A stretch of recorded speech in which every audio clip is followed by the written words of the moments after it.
Ladies and gentlemen, welcome to the content patch for the 19th of January 2015. My name is TotalBiscuit with today's gaming news and comment. Coming up in the show, Hatred has been rated adults only by the ESRB in North America, and Sony Online Entertainment comes under fire for monetization efforts in the early access title H1Z1.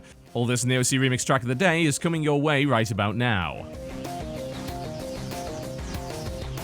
Title Hatred has been courting controversy, and I use the word courting deliberately, since it's blindingly obvious that the developers' destructive creations have been riding the coattails of controversy with their game Hatred, and now it's been rated adults only by the ESRB due to the context of the violence within the game itself. This should be reasonably self-explanatory. Violence in video games is, of course, very common, but the context of Hatred is that you are a spree killer, which changes things around just a little bit, at least in the eyes of the ESRB. Now, this potentially puts the game in a position where it's going to have difficulty being sold.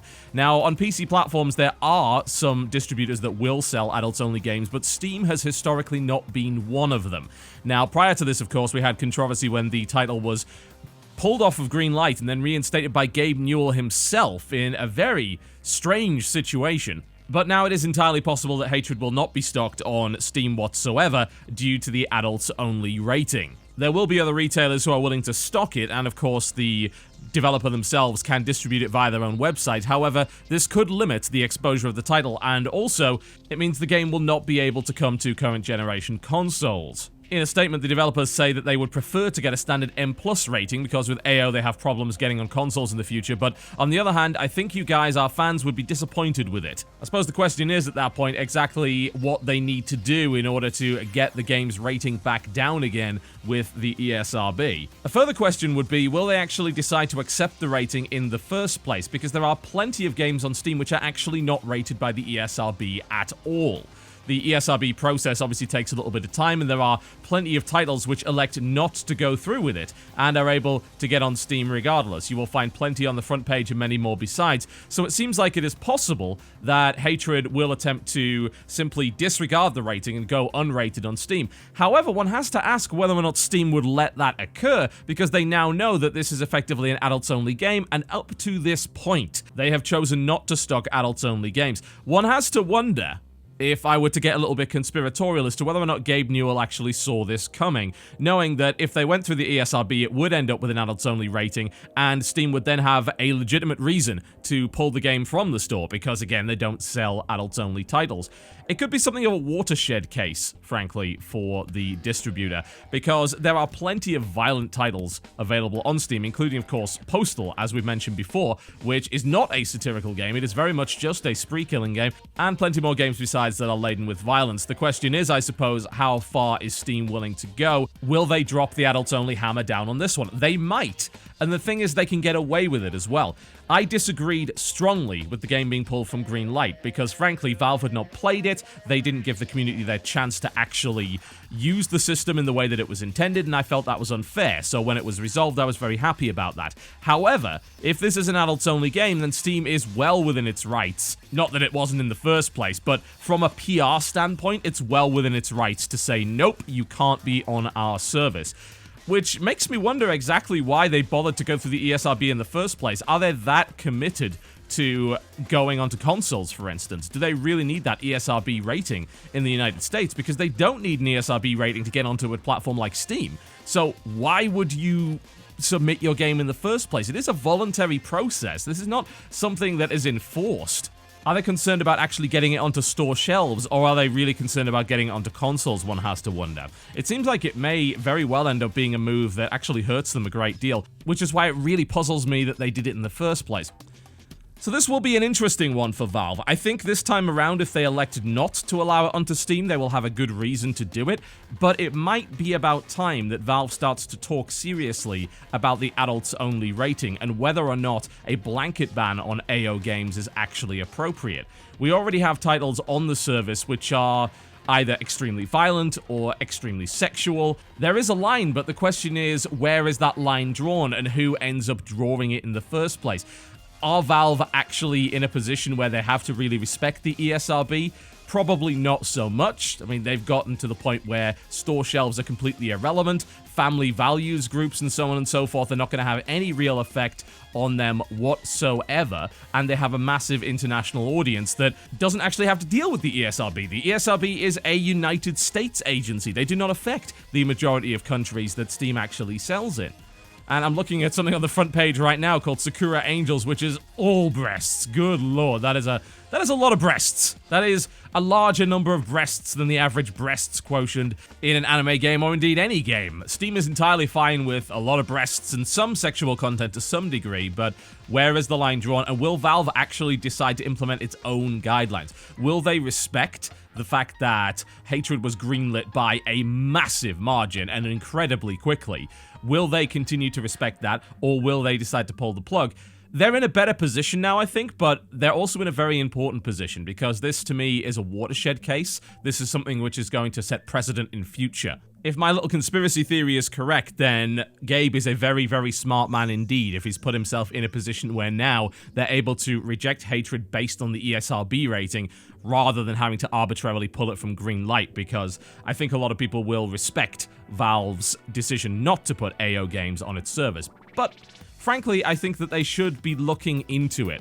The problem is, as we're well aware, Valve don't really take too hard a look at any game that goes on their service, and as a result, there's all sorts of crazy things that end up there. Will Valve be willing to take a closer look at a game like Hatred, or set in motion a process whereby otherwise an AO game could get on Steam if Valve themselves says, look, we think that this is okay for our store right now, even if it's ranked adults only? As it stands, they've just been willing to say, alright, if you're unrated, you can get on. If you're AO, you can't get on. If you're M-rated and below, then no problem whatsoever. Will they be willing to take a step forward when it comes to curation of the level of content on their platform? Because frankly, why exactly is it that adults-only games are not available on Steam? Again, I can get the most violent games that I can possibly imagine on Steam, no problem whatsoever. And ultimately, I am an adult, as are many other users on Steam. Is it the case that we should simply be allowed to purchase these titles regardless? It's obviously something that could very well generate a lot of revenue for Valve, particularly since these games are not easily accessible when it comes to buying physical copies. And it's also got to the point where a lot of these Japanese anime titles, many of which do contain some sexual content, are actually doing pretty well on Steam. Is that something that Valve wants to consider? Well, I imagine it's certainly on the table, but as of right now, we don't know exactly what Valve's plan is when it comes to Hatred or other adult-only titles, but they're now in a much better position when it comes to deciding whether or not this game should end up being on Steam in the first place, and many people are not going to argue with them as a direct result, so they've played this out pretty well. Sony Online Entertainment, the developers of forthcoming zombie survival game H1Z1, found themselves in some hot water on Reddit after complaints ended up on the front page of multiple subreddits regarding the game's so-called pay-to-win nature. These complaints were referring to a Q&A post made by the CEO of the company, John Smedley, who had claimed that you would not be able to purchase weapons and ammunition within the game. That would in fact be contrary to the point of the game in the first place, he claimed. However, when the game entered early access a few short hours later, Reddit was covered in complaints regarding the pay-to-win nature of the game after it was discovered that airdrops would indeed contain weapons and ammunition, and had landed quite close to several popular streamers, allowing them to gain access to them without much of a fight. For those who don't know, the airdrop system within the game is supposed to send a slow-moving plane over the general area and drop, by parachute, a crate containing various useful items, which is then to be contested over. It's designed to encourage players to join together in order to try and get what's in the crate and fight over it. It's kind of a little server-wide event. So, the situation looked pretty bad for Sony. They were getting absolutely trashed on Reddit, on multiple subreddits in fact, over and over again, and demands for refunds were put in place, and indeed SOE has said that there will be a no questions asked refund available for the foreseeable future, which some people have taken part in. But this is a bit of a curious case indeed, because I was almost sure that I read some articles telling me what an airdrop actually was in that game, and that airdrops could contain weapons and ammo. In fact, I was convinced of it, so I went looking, and what did I find but not article after article after article after article in August of last year telling people not only that airdrops could indeed contain ammunition and weapons, but they could be purchased for real money. This was information that came out of SOE Live and was quoted on multiple websites. Here's a quote from the VG247 article. Players will need to pay the organization providing the supplier money, and watch out, your payment can be in vain, as other players will be able to see the planes and supply drops. These aren't free supplies being handed out by a group such as the Red Cross or anything either. They are purchased in-game via the in-game store, and airdrops will provide survivors with ammunition, food, water, weapons, and other supplies. This was, of course, quoted on multiple websites. The idea was floated on Reddit by John Smedley 8 months ago on the H1Z1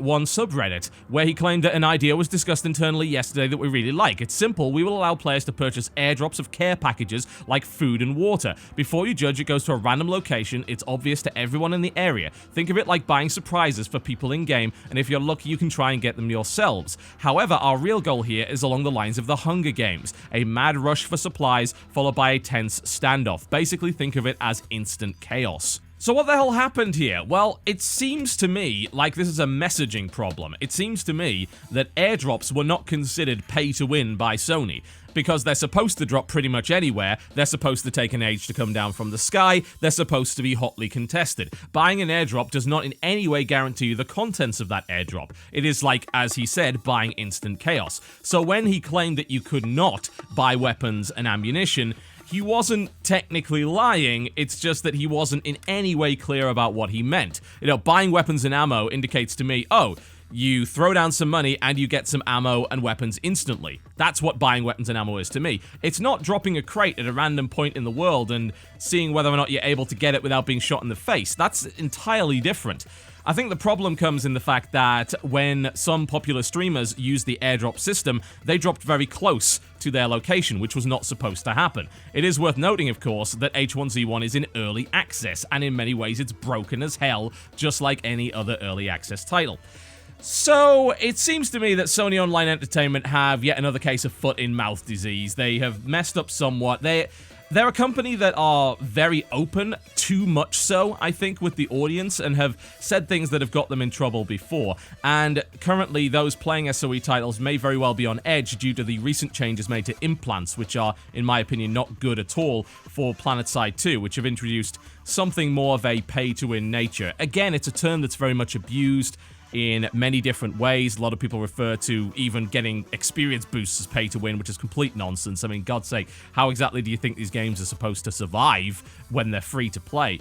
But I think in this case, there's clearly fault from both sides. You've got Sony Online Entertainment botching the messaging completely. They needed to be absolutely clear what airdrops are, and the airdrops needed to work from the very outset. And yes, I'll say it's early access, and yes, I think you're silly if you buy into it and expect everything to work properly, but simultaneously, it's being sold, ergo it's open to critique. It's that simple. If you don't want it to be open to critique, don't sell it. Not only do you have to buy into H1Z1 at $20, but it also has microtransactions in it, and it is an early access game, which to me is the trifecta of don't touch this damn thing with a 10-foot bloody barge pole, frankly. And it doesn't matter how much I like SOE, and here's the full disclosure that I'll give. Yeah, I've worked with SOE in the past. I worked with them on PlanetSide. I did a brand deal with them. I might be a bit biased towards them because I know a couple of the devs, which was going to happen because I was working with them on this brand deal. So, yeah, take my opinion with a pinch of salt. There's your full disclosure. But the fact of the matter is, I think that everyone messed up here. The reaction was excessive when it comes to Reddit. And strangely enough, if you actually look at the stats for it, it didn't really make much of a damn difference. If you head over to Steam charts, you would think that what would happen when there was a massive Reddit-wide riot in regards to this game, that the player base of the game would plummet. It's actually at its highest ever today at 40,000 peak players. It's been gradually rising for the last few days. It is currently ranked second on the Steam top sellers list behind Grand Theft Auto 5's pre-order, which again in 2015 makes me want to smash my head on the table. But people are still buying into early access and they're still pre-ordering and then getting mad when things are broken.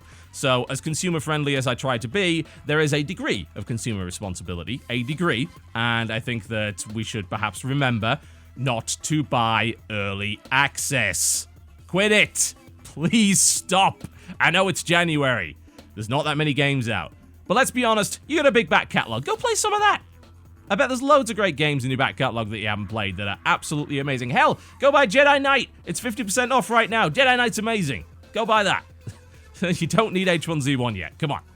Alright folks, that is me done for the day. Thank you very much for watching the content patch. But before I go, I'd like to give you an OC remix track, of course, as we always do. You know, the Mega Man series gets remixed perhaps more than anything on OC Remix, and even Mega Man 9 has several. This is just the latest one right here. It's by remixer SuperiorX, and he's taken the tracks Plug Electric and The Tower and put a nice little chill funk spin on them. I like them a great deal. Hopefully you'll enjoy this track. You can download it for free in the description below this video. It is nice and groovy. I'll see you next time.